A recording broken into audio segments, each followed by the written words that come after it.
And we brought you the latest from the demonstration grounds where we have protests beginning, and they were converging at the Kaukudi Park, the inter-party resistance against new voters register, I have to say. And Komla Adum had been bringing to us the latest update. We now would have to go back to him, get what is happening on the grounds, whether we've had the aggregation of all those they were expecting before they commence fully the demonstrations. Early on also there were concerns that had been raised about the route that the police thought had been agreed with them, but currently it looks like some amendment had to be done ultimately. But let me see whether they are on. And Komla Adum will be with us shortly. When he is, we'll also get to know. Komla, good morning to you. What's the latest now? So we're at the Kaukidi Park here in Accra, where the inter-party resistance against the new voters register are converging. The members are converging. Political parties, as many as 9 of them, I'm told, the APC, the PNC, the LPG, the NDC, which is the largest opposition party, and many other Ghanaians are thronging this particular place to be part of this march. The expectation for today, I'm told, is that this Walkman demonstration, which is we won't agree, it's literally translated, is to lead members of inter-party resistance against the new voters register to march through the principal streets of Accra and converge the Electoral Commission offices and present a petition to the Electoral Commission, members of the Commission. Let me just speak to a few people. Many of the individuals here, top party members of the NDC. I've seen Ras Mubarak. He is the MP for Kumbungu. Let me just have a quick chat with him. Good morning, Ras Mubarak. Good morning. Good. Welcome to JoyNews. Thank you. You didn't ride on a bicycle, did you? I walked here actually. Okay. Thank you for joining us. Now, what does today's match mean to you as an individual for making it up here? Well, I mean, it's an expression of our exasperations. It's an expression of our disquiet, of our unhappiness about the way the Electoral Commission is conducting affairs of state, you know, and we are quite excited. It is civil disobedience, actually. We are quite excited to come out in our numbers, you know, as one of the many ways of showing the Electoral Commission and the powers that be, because we believe that the decision to compile a new register is nothing but a political decision, you know, and we see a clear attempt at voter suppression, you know, and we want to send a strong signal that we are not happy, and we're not going to sit down, you know, watching things go the way they are going currently.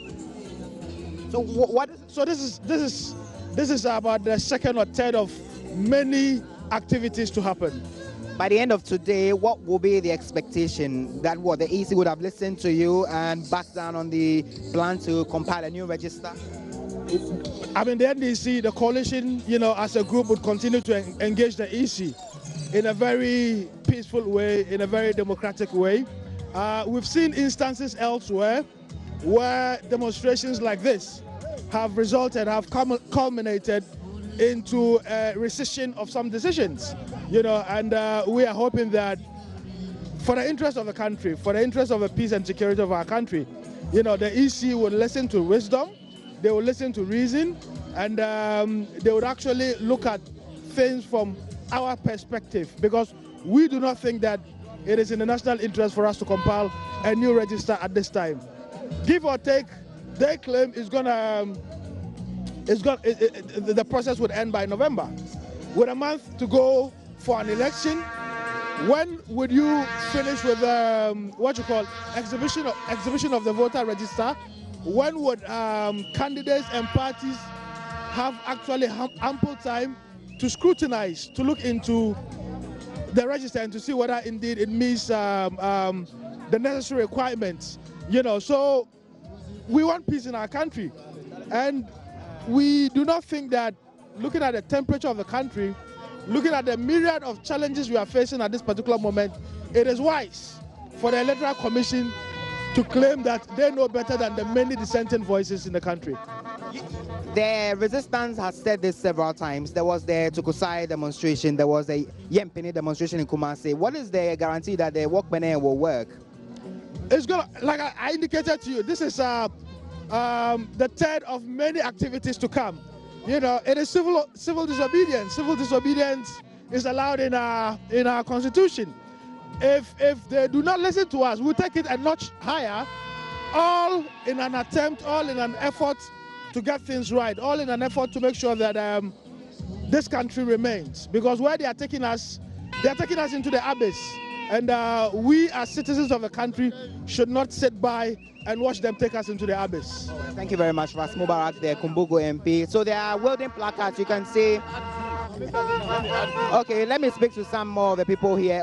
What do you want to add to it? Yeah, I want to tell the Electoral Commission and the MPP government they should be very careful. They shouldn't use the EC chair as a tool to bring any conflict in this country.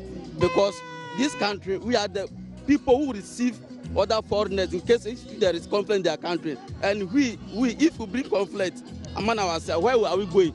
Because we are being surrounded by the Francophone countries and they don't take strangers. We should be very careful. And look, there's a lot of people dying because of lack of beds in the hospitals. Why don't they use that money? Use that money and buy hospital, buy machines for people. Look, that money can do a lot of things in the health sector. Okay, now you want to look at the amount, the machine that they bought in Zimbabwe. Okay, it was $1,400 and something.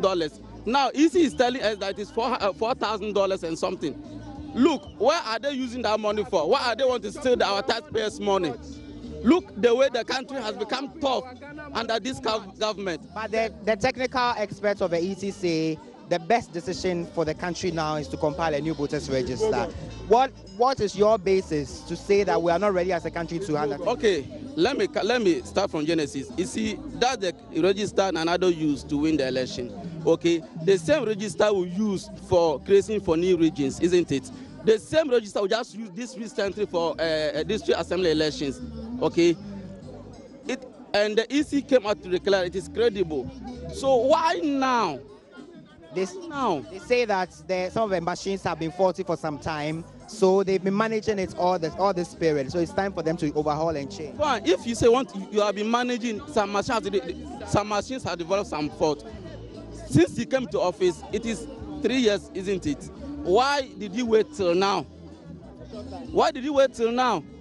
And look, you see, the MPP government want to use the woman as a tool to bring conflict. What evidence do you have to that? Yes, looking at they are still insisting. Listen, looking. She said we don't detect, the public don't detect for her. But it is our own money we used to pay her. You and I, you pay tax, I also pay tax. You know how much I pay a year?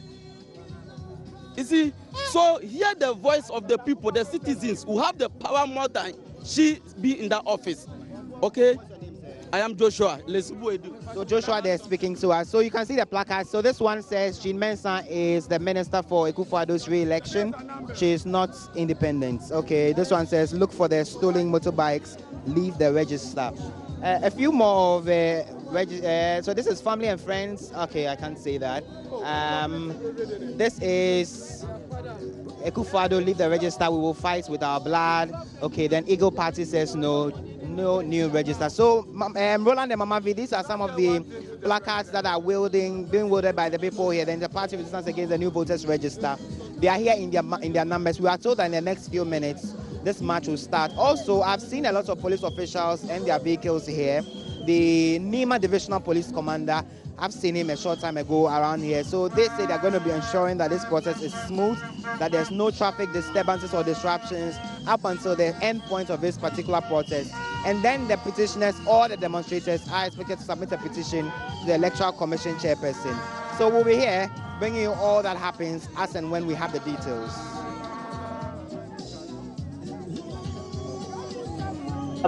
Well, we hope that they also agreed to the terms of the routes that they have to use. But we also do know that this is an ongoing issue. Indeed, has been raging on for the last couple of weeks.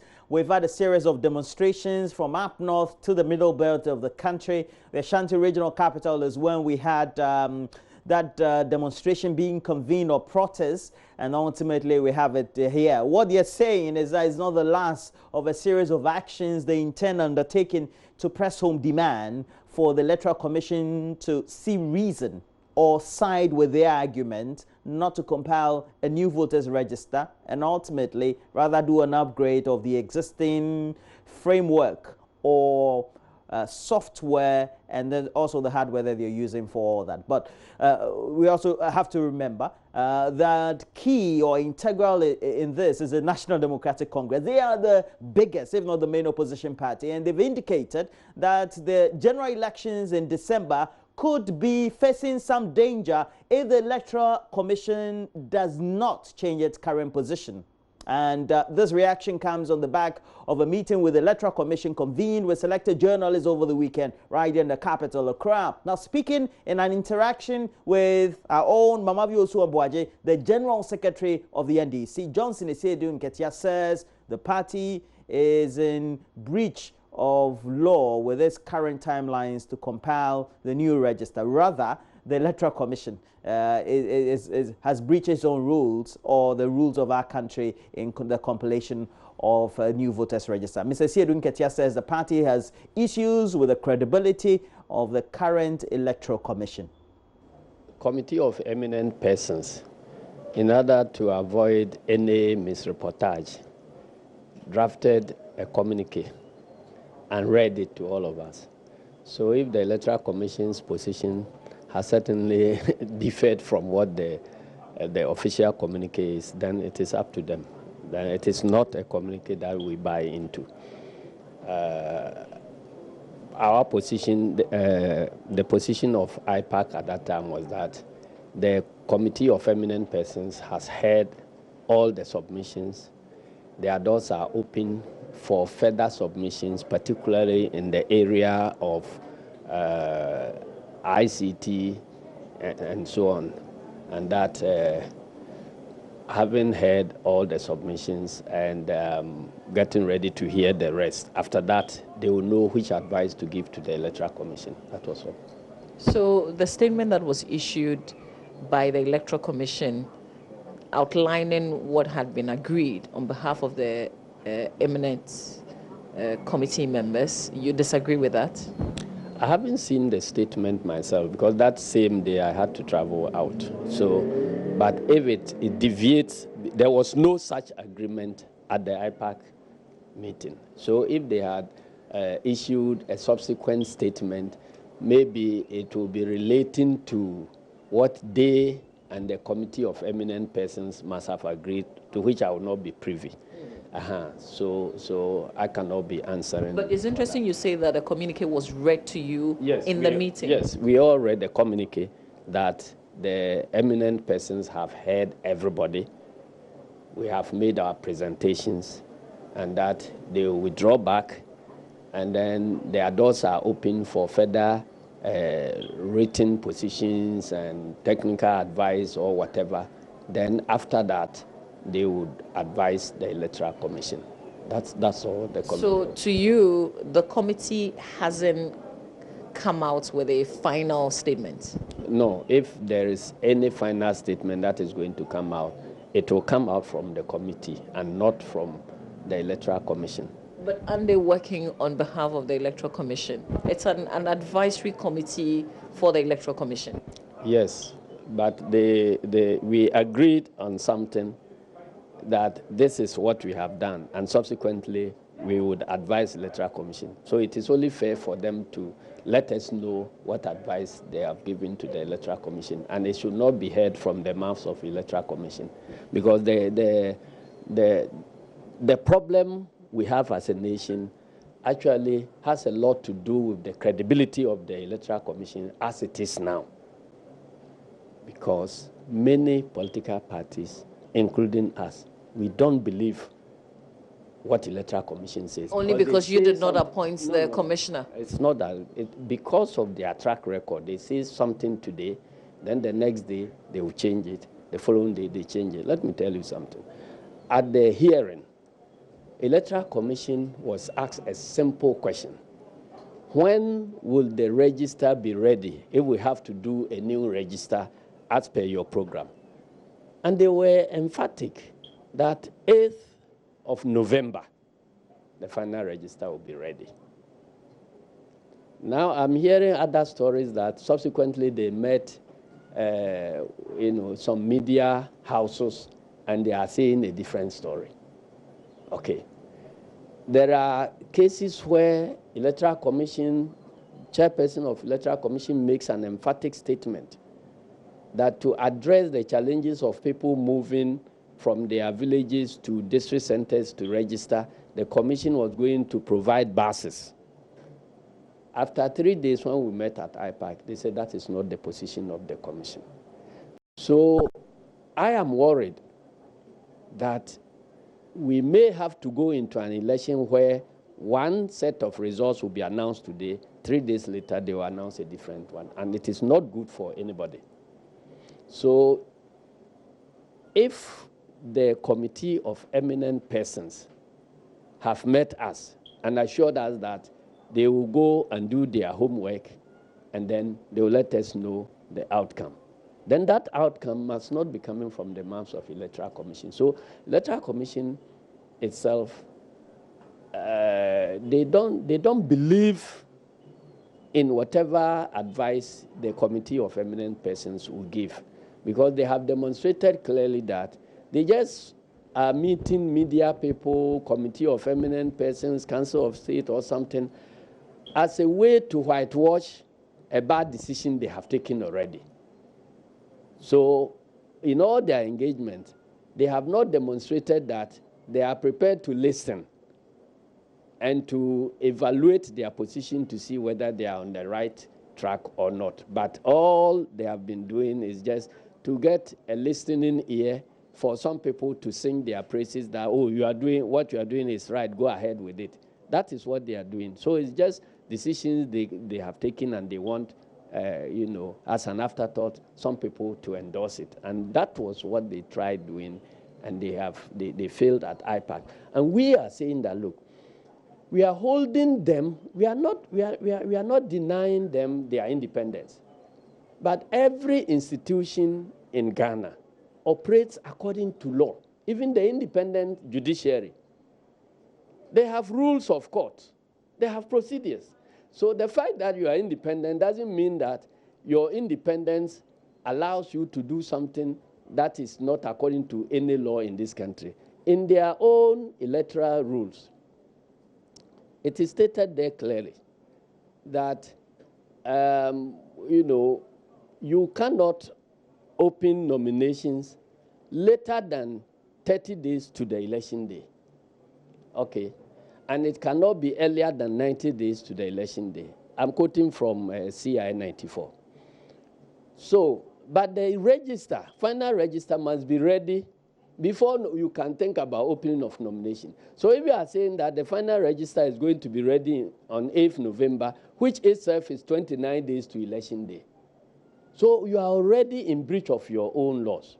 Now, special voters, including people like you, media men, security services, and so on, they capture their names on a special voters list and allow them to vote before the main election. The special voters list must be completed 42 clear days before the election date. And you need the voters register before you can even compile special voters list, because on the list, everybody's voter ID card and everything must be captured. So if you are going to get the register ready as late as 29 days to election, this is not going to be possible. Transfer of votes must happen 42 clear days before the election. With their current program, that is not going to be possible. Voting by proxy, the application must be made 42 days before this. All those things are. So your biggest issue now has to do with time. Timing is one of the issues. The second one is that they should tell us what is wrong with the register. So far, in all these deliberations, they have not been able to say that the register is not Or correct. perhaps you're refusing to understand where they're coming from with the explanations that they've been given They so haven't far. given any reasonable explanation. Because if you tell me that the register has names of dead people. That is not a reasonable explanation, because it is not possible to compile a register that will not have names of dead people. In fact, the Ghana card register now, which the compilation of which started about 2 years ago, it has a lot of names of dead people. Are we saying we should go and throw Ghana card register? Yeah, but dead people won't walk and go and register. But no. We are talking about people who have registered and died. It is not about people if we're using this reason, we've always compiled a new register. No, so is this a valid reason? Yes, it is valid, because in the past we were compiling a new register until we discovered biometric registration in 2012. And then we say we have arrived, because the reason why we're compiling a new register was that if there is accumulation of names of dead people, it is possible that we are running a risk of somebody utilizing a dead person's name to vote. With the biometric register, that window has been sealed permanently. It's not possible for anybody to use another person. So the fact that a register had been compiled in the past when we were dealing with manual registration, in fact, to save the cost of frequent replacement of the register, we invested in a biometric register, and that is where we are now. Okay, but I was just going to say that when, per your timetable, when are you expecting that the advisory committee members would get back to you in terms of a response after that last meeting?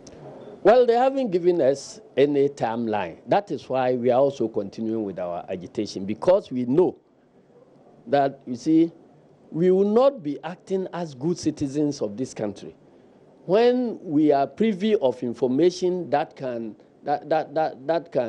perjure the interests of the nation. And then we keep it to ourselves and say, oh, it doesn't matter, let's keep quiet. But you've been in Parliament before. The minority can have its say, the majority will have its way. It is not when what they are doing is against the law. And variedly, the players in this disagreement or this whole drama on umpires are many. We also do know, apart from the Inter-Party Advisory Committee, the Electoral Commission just recently put together a committee they call the Eminent Advisory Committee. And of course, the chairman of the National Peace Council is also a member. And the Reverend Professor Emmanuel Asante has been urging the Electoral Commission to invest in its Information and Communications Unit so that it will be able to disseminate timely information to the public before, during, and after the December 7 general election.